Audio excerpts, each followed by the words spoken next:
Shalom teman-teman. Hari ini di program Ruang Cerita bersama Kakak Juli, di episode perdana kali ini kita akan kedatangan tamu pendongeng cilik dari Kampung Dongeng Sumatera Selatan. Gimana kalau kita langsung kenalan aja yuk? Kak, sini dong. Hai. Halo Kak Juli. Boleh tahu nggak namanya siapa? Boleh dong. Namaku Miftah Jana, biasa dipanggil Mita. Wah, kamu kelas berapa? Mita sekarang kelas 5 SD. Kelas 5 SD ya? Sekolah dari mana ya? Sekolah Mita dari Saint Agatha. Wah, umurnya Mita kalau boleh tahu berapa nih? Umur Mita sekarang 11 tahun. Hari ini Mita mau ngapain sih? Hari ini Mita akan memberitahukan sebuah cerita yang berjudul Dongeng Kepiting dan Bangau. Wah, kayaknya seru banget ya Mita. Gimana kalau Mita langsung cerita aja ya? Silakan Mita.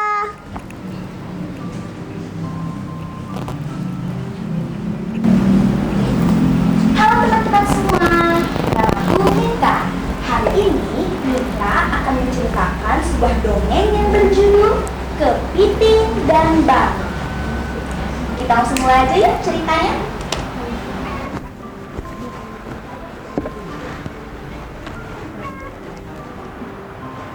Pada suatu hari, hiduplah seekor bangau di dalam hutan. Bangau ini selalu memangsa ikan di dalam sungai. Dia terus memakan ikan itu sampai kenyang. Seiring berjalannya waktu, si bangau bertambah tua. Kecepatannya terbang dan menangkap ikan pun semakin lambat. Dia pun seringkali kelaparan. Para ikan-ikan pun bingung. Kenapa si bangau tidak memakan kita? Iya ya, biasanya dia selalu rakus memakan kita, ucap para ikan. Mereka tidak tahu si bangau tidak dapat memakan mereka karena jika si bangau ingin menangkapnya, si bangau malah tergelincir jatuh ke sungai. Para ikan pun berpikir mereka tidak perlu takut lagi dengan si bangau. Maka mereka pun berenang dengan riang gembira di depan si bangau tanpa khawatir akan dimangsa. Si bangau merasa sangat putus asa. Bagaimana ini? Bila aku terus seperti ini, aku bisa mati kelaparan. Dia pun terus memikirkan ide supaya dia bisa makan lagi dan sehat bugar. Maka suatu hari si bangau mendapat suatu ide. Dia pun pergi duduk di pinggir kolam dengan memasang raut muka sedih. Hewan-hewan di sekitar sungai pun merasa heran. Kepiting, katak, ikan bingung dengan tingkah si bangau. Hei, ada apa dengan si bangau? Iya ya, kok dia tidak tertarik makan ikan? Salah satu kepiting pun datang ke bangau. Wahai bangau tua, ada apa? Kenapa kau kelihatan sangat sedih dan tidak tertarik untuk makan ikan? Aku lelah. Aku sangat bingung memikirkan ini. Nanti aku khawatir kalau aku kehabisan sumber makanan. Apa? Kehabisan sumber makanan? Bagaimana? Di sungai ini kan banyak ikannya. Ya, aku khawatir para manusia akan membangun sawah di sungai ini.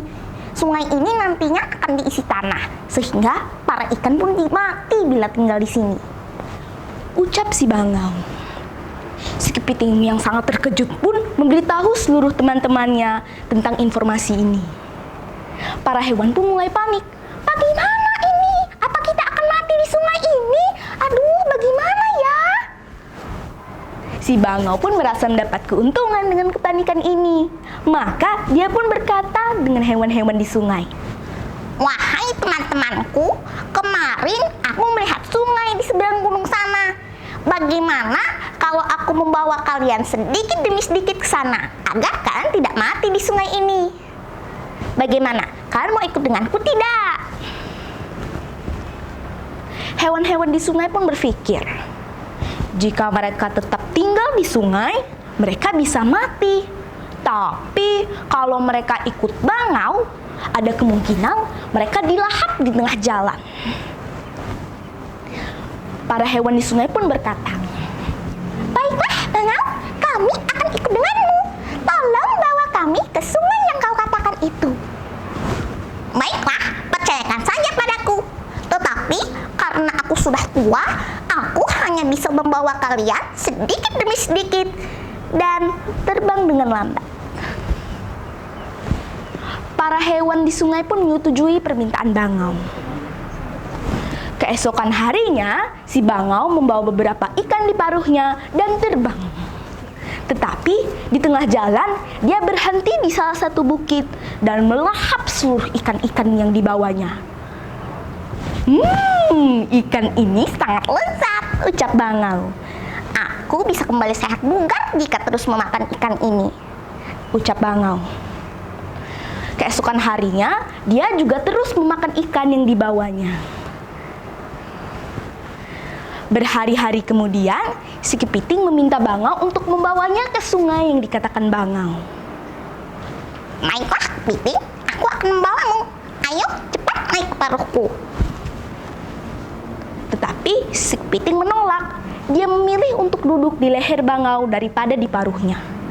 Maka si kepiting dan bangau pun terbang. Di tengah perjalanan, si kepiting melihat bukit yang suka dipakai bangau untuk makan ikan. Dia melihat banyak sekali tulang ikan yang berserakan. Dia pun bertanya pada bangau, "Wahai bangau, apa kamu makan seluruh ikan ini? Kenapa ada banyak sekali tulang ikan yang berserakan?" Si bangau pun menjawab, "Hahaha, kepiting, sekarang aku juga akan memakanmu di bukit itu," ucap si bangau dengan riang gembira. Tapi si kepiting tidak kehilangan akal. Dia pun mencapit leher bangau hingga si bangau terjatuh dan pingsan. Dia pun segera kembali ke sungai dan memberitahukan hal ini kepada sisa hewan di sungai. Mereka semua memuji kepiting sebagai hewan yang cerdas dan pintar. Semoga saja si bangau sadar akan kesalahannya ya, karena sudah diberi pelajaran oleh si kepiting. Nah teman-teman, pesan moral dari cerita ini adalah kita tidak boleh menjadi serakah seperti bangau. Karena kalau tidak kita akan jadi rugi sendiri loh. Dan juga orang-orang serakah tidak disukai oleh orang lain. Terima kasih teman-teman, itulah cerita dari Mita. Wah, keren banget nih Mita ceritanya tadi. Terima kasih Kak. Boleh nggak diulang lagi ceritanya tadi? Apa sih pesannya? Boleh Kak. Jadi pesan moral dari ceritanya tadi adalah kita tidak boleh jadi serakah seperti bangau. Kalau tidak, nanti kita jadi rugi sendiri. Dan juga orang-orang serakah tidak disukai oleh orang lain. Oh gitu ya. Jadi teman-teman kita nggak boleh kayak gitu ya, oke? Sekarang yuk Mita kita buat pertanyaan untuk teman-teman yang ada di rumah. Ayo Kak. Yang tadi menyimak dari awal hingga akhir pasti tahu nih jawaban dari pertanyaan yang akan Kakak Juli berikan. Coba tebak, ada berapa banyak sih kata kepiting dan bangau dalam cerita Miftah tadi? Ayo buruan kasih tahu jawabannya ya, karena akan ada hadiah menarik untuk kamu semua yang bisa menjawab dengan tepat. Jawabannya bisa kalian ketik di kolom komentar di bawah ini. Dan siapa tercepat bakalan dapat hadiah yang keren banget dari Palembang Express. Oh iya teman-teman, yang ingin unjuk bakat atau mau kirim-kirim salam boleh banget loh. Caranya bisa kirimkan videonya di nomor di bawah ini. Untuk hari ini sampai di sini dulu ya. Kita jumpa lagi Ahad depan. Saya Kakak Juli dan Saya Miftah. wassalamualaikum